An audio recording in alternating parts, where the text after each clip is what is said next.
earlier, for me, Ben Getty always talked about this moment. He always talked about the big platform, and he always said that when you get there, all you need to do is do what you've always been doing, and that's knocking people out. You knock them out, the people are going to fall in love with you. And, that's why we're gunning for the KO victory. I really just want to make Ben Getty proud, and I want to elevate myself to that next level at 147. See, that's where the beauty lies. Before anybody believed, Ben Getty believed. He believed in this little boy, man. Fuck, I'm not a cop, man.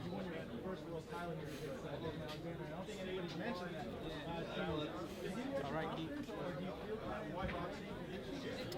He truly believed, man, before anybody. You can ask Chris Getty, his son. They used to talk, and he used to, Ben was always proud, man. He got to take this 7-year-old boy to 7 national titles. We went to many, but we won 7 of them. We tried to make the Olympics. We were striving for the Olympics, I'm truly blessed that I had a mentor like Ben Getty, and anybody with any modality in life.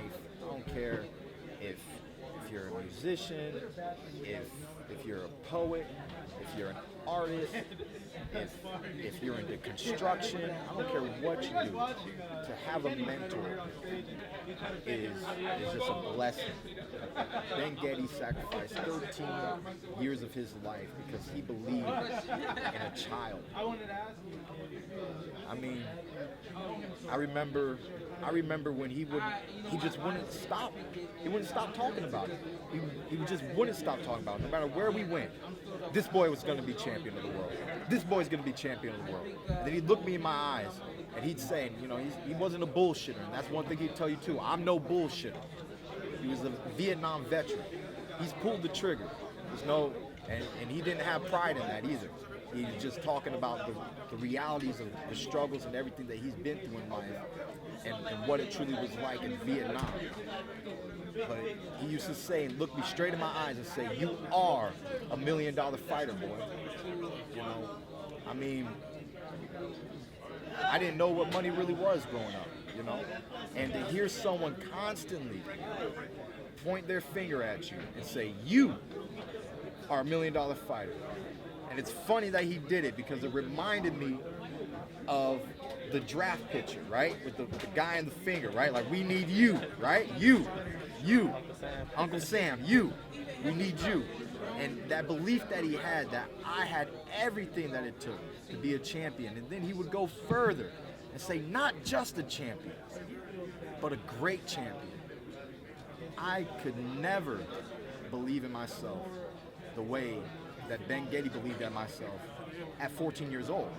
I couldn't see it. But that's what happens when you have old age in life. You have experiences where you see the potential of a growing man.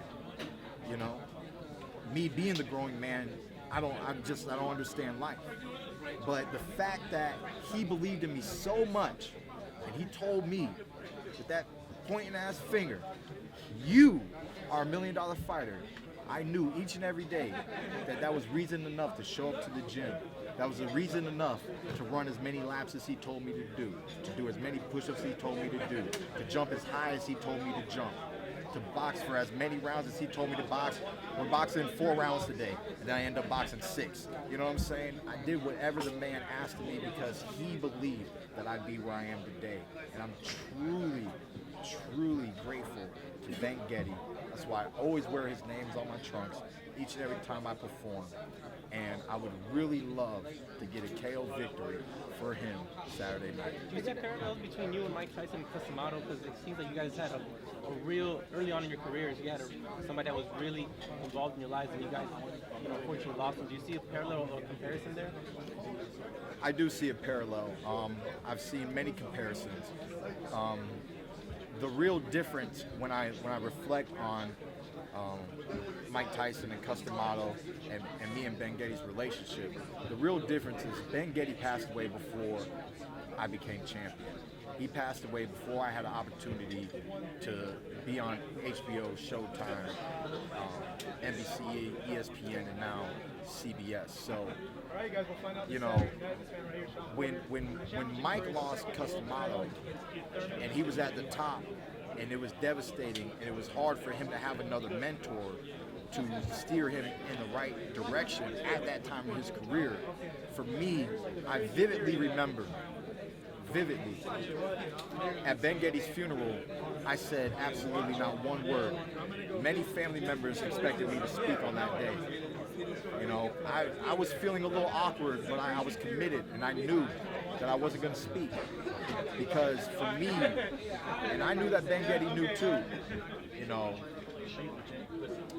there was nothing to be said on that day. There was simply more work to be done. So the fact that Ben Getty passed before our dreams and our goals could be accomplished, I simply just had to suck it up and walk the path without him.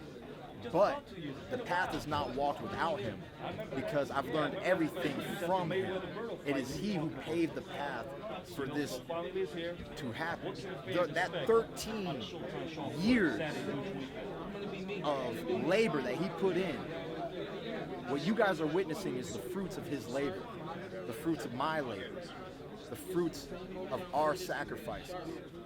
And I truly believe when he passed that he was an angel and a blessing unto my life, and that there's no way that the Lord would take such a blessing from me if that man did not teach me everything that he needed to for me to be the champion that he wanted me to be. Ben Getty was suffering from Agent Orange due to Vietnam. He was on 1,000 milligrams of morphine daily, okay? Ben Getty was in pain each and every day of his life. I understood that it was his time to go. And I'm truly grateful for everything that he taught me. I'm truly grateful for, it was really funny how me and Ben became a part of Dan Birmingham's St. Pete Boxing. And I'm grateful that God worked it so that I was in a situation to where now I'm surrounded by two great trainers, so that when he took away one, he did not leave me hanging. And now it's me and Dan just finishing, you know, just still watering the plant every single day and making sure that we become the champion that Ben Getty wanted me to be.